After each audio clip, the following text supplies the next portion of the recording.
punya ustaz tok kan. Apa? Tuan-tuan balik lagi lepas. Saya lepas ayam ni, berarti tak cakap tak penting ni kan. Saya lagi balik beruh gigi tengok hilang dahaga. Yang hilang dahaga tu kalau hampir minum air hok beruh gigi tu. Masya Allah. Jangan duk buat bagi. Dia hantar main video saja. Dia kata betul ustaz ni, pasal tak boleh beruh gigi. Tak, ulama tak bincang isu menghilangkan dahaga. Pasal tu dia berkata tak pakai ulama. Siapa yang tak pakai ulama? Ulama tak bincang pun. Ulama bincang bau tu, bukan hilang dahaga.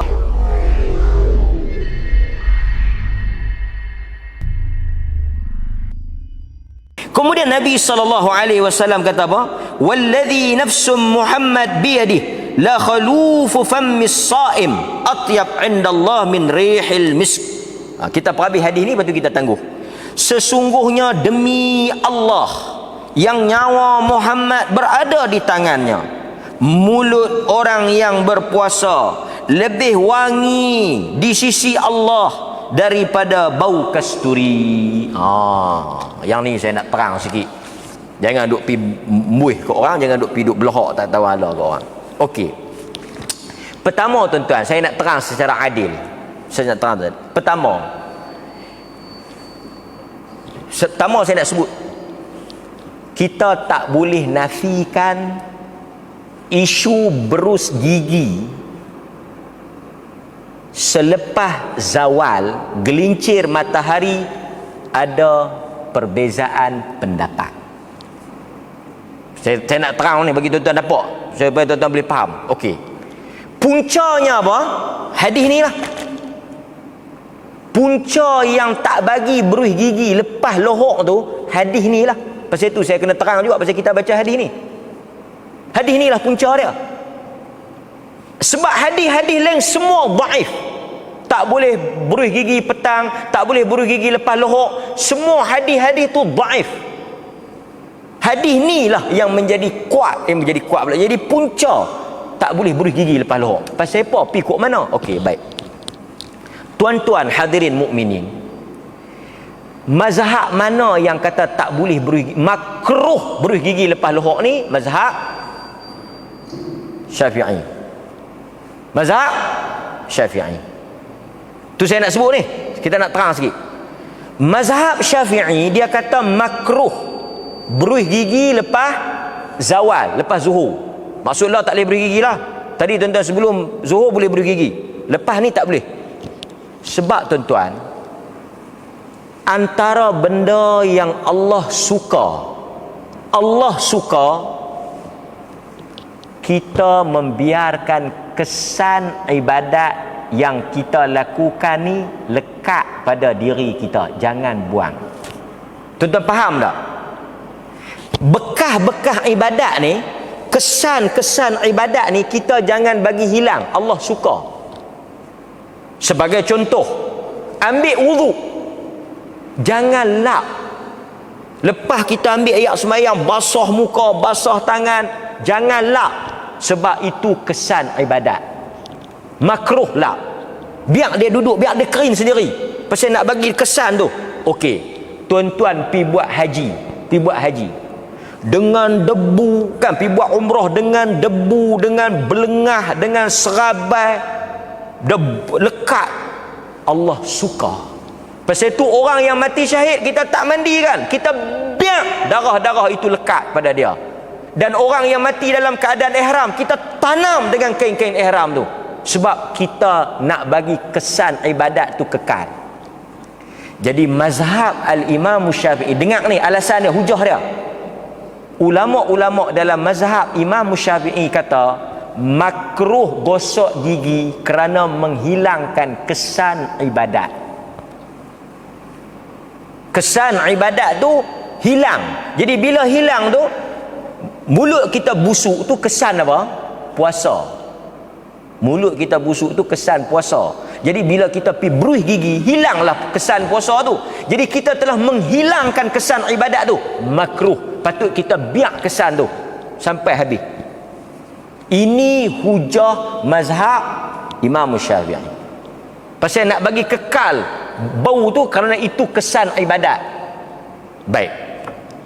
Manakala pandangan yang kedua yang berbeza, dia kata tak. Yang dimaksudkan dalam hadis ni ialah bau kasturi itu di sisi Allah pada hari akhirat. Adapun bau musuk mulut ni memang kita kena bagi hilang lah. Pasal apa? Pasal Nabi SAW bersiwak walaupun dalam keadaan baginda berpuasa. Laula an asyqa ala ummati la amartuhum bis-siwak inda kulli salah, atau dalam sebahagian riwayat inda kulli wudu. Setiap kali kamu nak salat beruih gigi, siwak. Termasuk dalam bulan puasa juga. Jadi saat lagi zuhur bersiwak, asar bersiwak, maghrib bersiwak. Maghrib lagi kena bersiwak. Kalau tidak jahanam orang nak sembahyang dengan bau metabak, dengan bau roti jala apa semua kan, busuk. Jadi kita bersiwak. Dan kemudian tuan-tuan, ada juga hadis-hadis lain yang Nabi SAW sebut. Antaranya hadis yang menjadi hujah bahawa mereka yang bersiwak ni, antaranya as-siwak matharatul lifam mardatul lirab. Bersugi membersihkan mulut dan menjadikan Tuhan redha. Orang yang mulut dia wangi, mulut dia bersih, Tuhan redha. Siapa yang mulut busuk, gigi kuning, kotak, bau rokok, Tuhan benci. Terus terang abang, Tuhan benci orang yang mulut busuk ni. Pasal itu orang beriman ni mulut dia kena wangi, terutama sekali apabila dia berurusan dengan orang. Hatta dalam salat, siapa yang makan bawang putih, bawang merah, jangan main masjid. Jangan main masjid sebab mulut dia berbusuk. Jadi kalau mulut makan bawang, mulut busuk, tak boleh main masjid. Tuan-tuan, kita bau busuk mulut ni bukan kerana mulut tu, kerana perut kita tak makan apa tu yang busuk tu. Pasal tu kalau tuan-tuan tak beruih gigi pun, tapi tuan-tuan makan, busuk tak mulut? Tak busuk. Kan? Kita yang tak makan ni pasal busuk, bukan pasal beruih gigi. Pasal tu bila kita beruih gigi, kita membersihkan mulut, dia meraih redha Allah. Jadi orang beriman, kita tengok tak mulut dia. Mulut dia bersih je. Gigi dia kuning. Gigi dia putih kan. Bercakap dengan kita pun tenang ya, bau. Ini Allahu Akbar. Tinggal tak buka puasa ya kita ni. Dalam hadis yang diriwayatkan oleh Al-Imam Tirmizi, dalam hadis yang diriwayatkan oleh Al-Imam Tirmizi, nampak? Para sahabat menyatakan, aku melihat Rasulullah SAW kerap bersiwak walaupun dalam keadaan baginda berpuasa. Hadis riwayat Al-Imam At-Tirmizi. Jadi saya nak bagi tahunya tuan-tuan, di sana ada dalil-dalil yang menunjukkan Nabi bersiwak. Jadi siapa-siapa yang tak mau bersiwak itu, saya ingat pandangan yang ada pendapat, tetapi yang kita rasa dalam keadaan sekarang yang kita berurusan dengan orang ni adalah lebih elok kalau kita bersiwak. Itu lebih sesuai dengan natural keadaan sekarang ni. Larangan tak boleh siwak larangan tak boleh bersiwak bergigi lepas zuhur tidak kuat.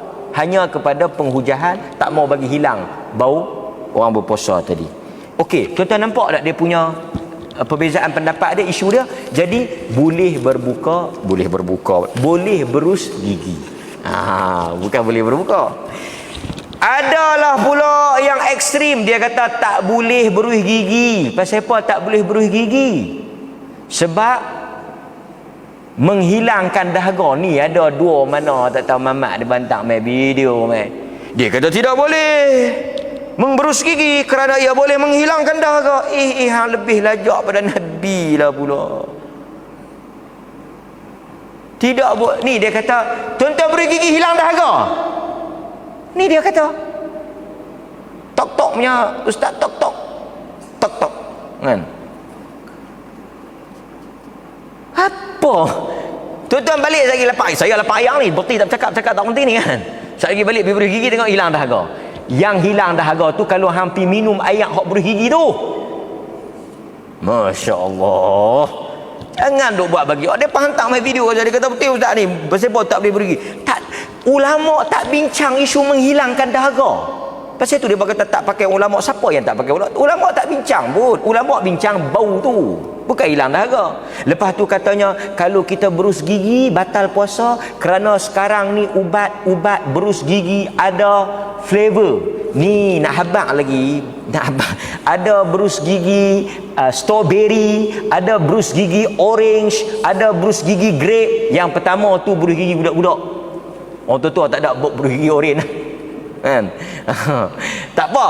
Betul ke tuan-tuan batal puasa pasal kita berus gigi, ubat gigi ada flavor? Pun tak betul. Kerana kayu-kayu yang digunakan untuk bersiwak juga ada rasa. Kayu-kayu zaman Nabi yang nak guna bersiwak ada flavor, ada rasa. Kayu arak tu ada rasa, ada flavor, ada bau. Tak batal pun Nabi bersiwak. So saya nak bagi tahu tuan-tuan, kita dalam isu ni kena berlapang dada. Siapa yang tak mau berus gigi pakai mask. Siapa yang berus gigi tak apa, tak ada masalah. Yang pentingnya jangan mengganggu orang lain. Nampak? Ini dia bercakap bau busuk. Kita buat bau kasturi ya. Kasturi kita tak tahu. Kari yes. Jadi ini antaranya. Dan